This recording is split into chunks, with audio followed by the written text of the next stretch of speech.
in 2018. In 2017, it was 42.73, dipped to 38.33 in 2018, jumped massively in 2019 to 65.31, 65.71, 2020 stable, came down to 54 in 2021, 61 in 2022, 62 in 2023, and then came to 66.86 in 2024, only to dip to 48.73. So that 48 is the lowest in the series apart from 2017-2018. Science as well, not too many talking points in science. Social studies, another big talking point, 52 in 2017, 73 2018, 75 2019, 64 2020, 2021 66, 22 71, 23 76, 24 71, and is dipped by 15%, 55.82. Maybe I'll start with WAEC, because they are the ones who put the results together. Mr. Kapi, thanks so much for joining the program. What does WAEC have a system of judging results? Do you say this year the results are a reflection, a good or bad? Do you have any emotion at all? For you, you've done the exam, you've brought the results out, you don't have anything to say. How does WAEC assess results? Good afternoon. Thanks for having me. Basically, what we do with our results is that we do a 3-year comparative analysis of the performance, especially regarding the difficulty level. We also look at the general performance for each year, each of those 3 years that we are doing the comparison in, and then we see whether the candidates are making progress. As an examining body or as assessment officers, we want to see whether indeed the questions that we put out there are questions that are within range of the candidates that we are examining. So basically that is what we do. And when we are done, we ask the chief examiners to give us a report, their observation of the strengths and weaknesses of the candidates who have taken the examination. Wonderful. So the examiner's report is not out yet. So this is just preliminary results we have, correct? So we have, these normally would call this one provisional results, but then I have been able to lay hands on the general resume of the chief examiner's report, mathematics and then social studies. And can you say any highlights with us, what the chief examiner's report is saying? Okay, so for core mathematics, the chief examiner says that the standard of the paper compared favorably with that of the previous year. Some of the candidates' weaknesses: 1, representing mathematical information in a diagram. 2, solving global mathematics-related problems. 3, constructing cumulative frequency table given data distribution. 4, making deductions from real-life problems. 5, solving application problems in simple interest. 6, translating word problems into mathematical expressions. And 7, interpreting of results from cumulative frequency curve. So these are the 7 areas where the chief examiner found weaknesses in the performance of the candidates in 2025. Would you be so kind to repeat the list? I was writing, but it was quite fast. Would you be so kind to go through the 7 weakness areas? Okay. So 1, it says representing mathematical information in a diagram. Okay. Then 2, it says solving global mathematics-related problems. Okay. 3, it says constructing cumulative frequency table from given data distribution. Mm-hmm. And then 4, making deductions from real life problems. Okay. 5, solving application problems in simple interest. Mm-hmm. 6, translating word problems into mathematical expressions. Mm-hmm. And then 7, interpreting results from cumulative frequency curve. That's very serious, because if you can't do these things, then you don't understand maths. I mean, particularly the real life problem. We'll come back to those. What did the chief examiner say about social studies? So with social studies, there were just three major areas.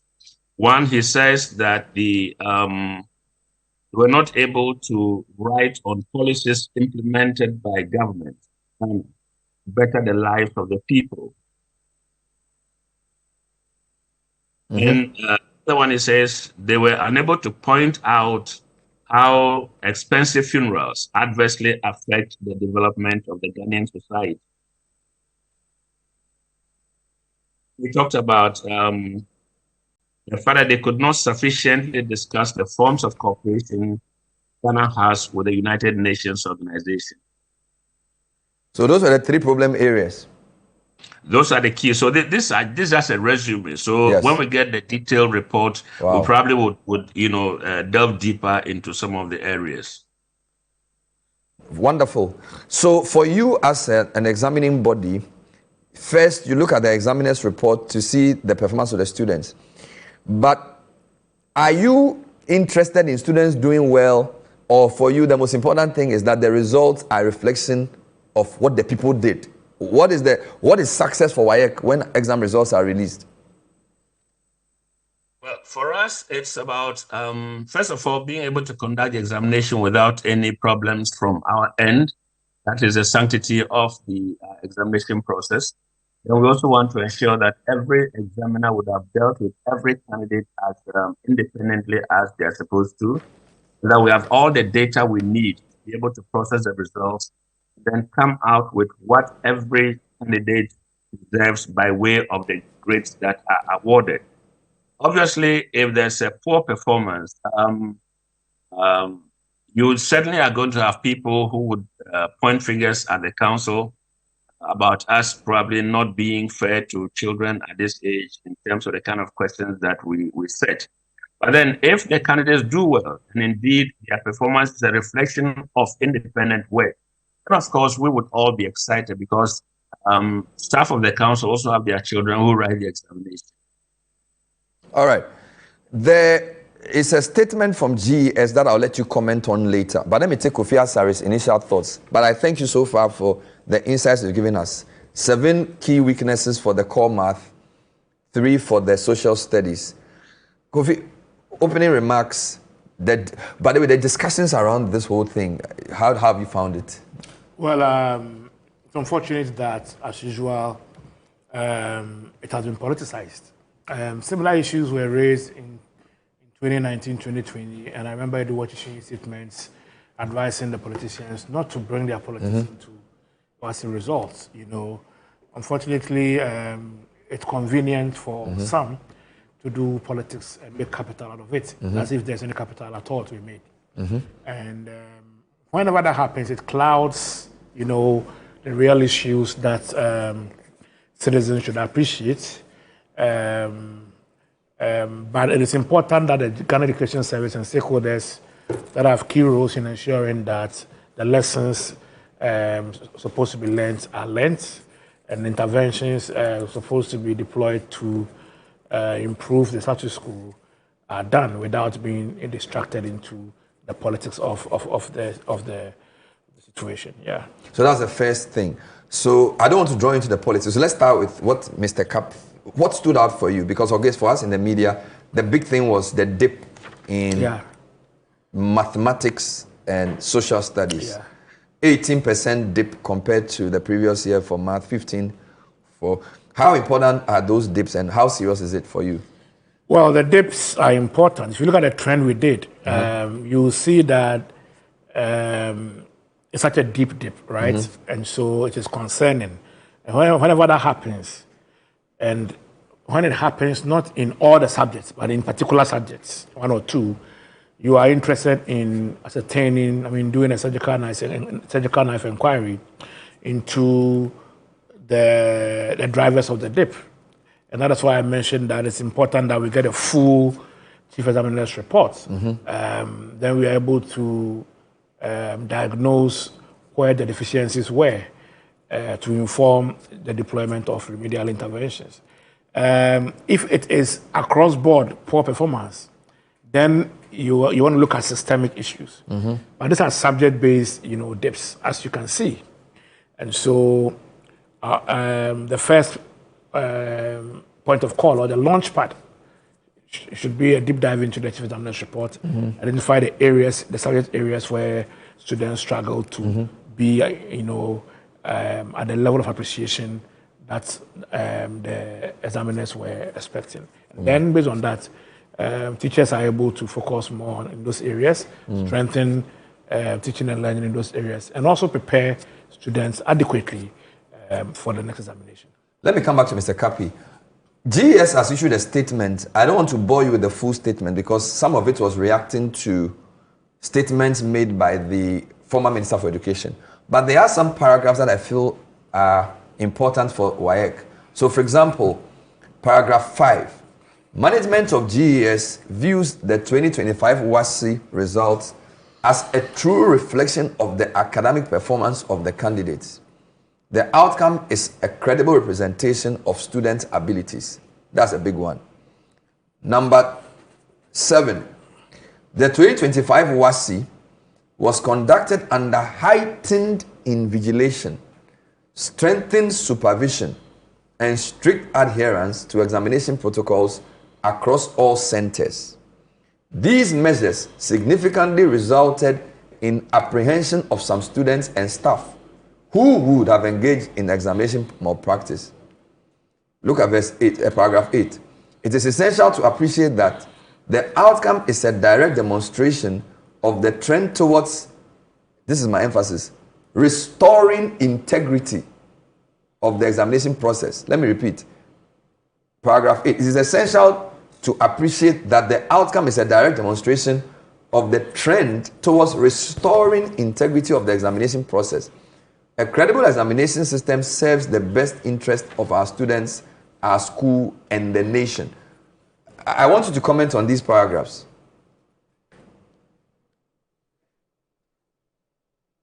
Mr. Kapi, please. Okay, go ahead. Your mic was off. Oh, okay, sorry. So these are exactly the issues that we have talked about from the beginning of this year.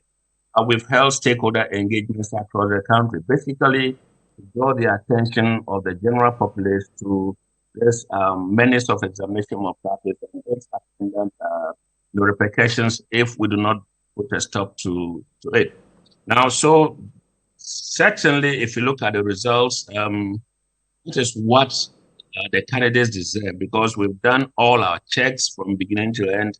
We notice that, yes, that is what they are supposed to get. Again, the level of supervision this time around, we appealed to the general populace, we appealed also to our district directors of education, the regional directors of education to help us. So you realize that in the course of the examination, even high-profile people like the Director General of Education himself was monitoring. We had our own staff who went out to monitor. We had our locally trained personnel who were monitoring. There were other, education think tanks who were monitoring the examination. And so gradually we are restoring integrity to the examination process as the statement indicated. And I'd like just to say that we would also want to put on record that there were members of the public who didn't like the idea of examination malpractice. And so we had a number of them who put through calls to us indicating what was happening.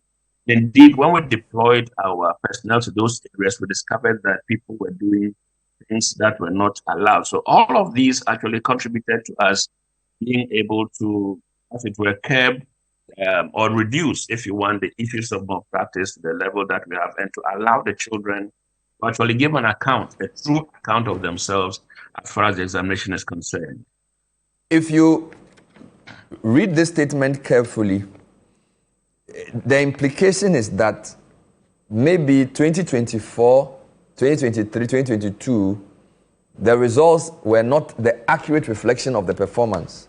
Because, for example, paragraph 4 actually attempts to even indict the former minister for his quote-unquote shortcomings in managing the examination process. Couple that with Professor Stephen Adey, who earlier on a different media house said something to the effect that stricter invigilation prevented cheating that could have inflated scores. And he runs a secondary school, albeit a private one. So are we saying that maybe 2025 is more reflective of the performance than maybe the previous 2 years? Because maybe in those years people were cheating? Well, if you look at the results that we have brought or that have come out this year, well, from the look of things, especially for, let me talk about the previous years, 2024, 2023, and even beyond. We tried our best. We apprehended a number of people who were engaged in examination malpractices. We tried our best to draw the attention of the public to some of the things that we had seen, and especially that there was a possibility of other areas where we may not have been able to touch. I would also want to add that there were a number of education think tanks who, also published whatever their observations were across the country as far as the examination process was concerned. And so on our part, whenever we suspect anything, we would certainly hold on to the results and do further investigations before we release the results. If we have to cancel, we cancel. If we have to release them, we also do. So really, on our part, what we observed is what we brought out by way of the cancellation of the results. Then if we were not able to apprehend them and they slipped through, well, unfortunately, we wouldn't have any excuses to give or any explanation to give to them. So would you say that for 2025, based on your monitoring, malpractice reduced? I wouldn't say malpractice reduced. Well, in terms of looking at the general performance of the candidates, we would say that, well, maybe in some areas, even though we don't have, fast proof, then if indeed the candidates were supposed to be independent work, is what has resulted in what we are seeing, that's fine for us, is good. But then if you look at the number of results we've had to cancel, the ones that we've had to withhold, it tells you that our presence in the field even made us apprehend a lot more people who would have, slipped through with their, negative activities as far as the examination process was concerned. So yes, we may have been able to prevent others from doing it. At the same time, some people were recalcitrant, also apprehended, and that resulted in the increase in the number of results that we've had to cancel this year. Stay with us. Let me come to Kofi on this. Mr.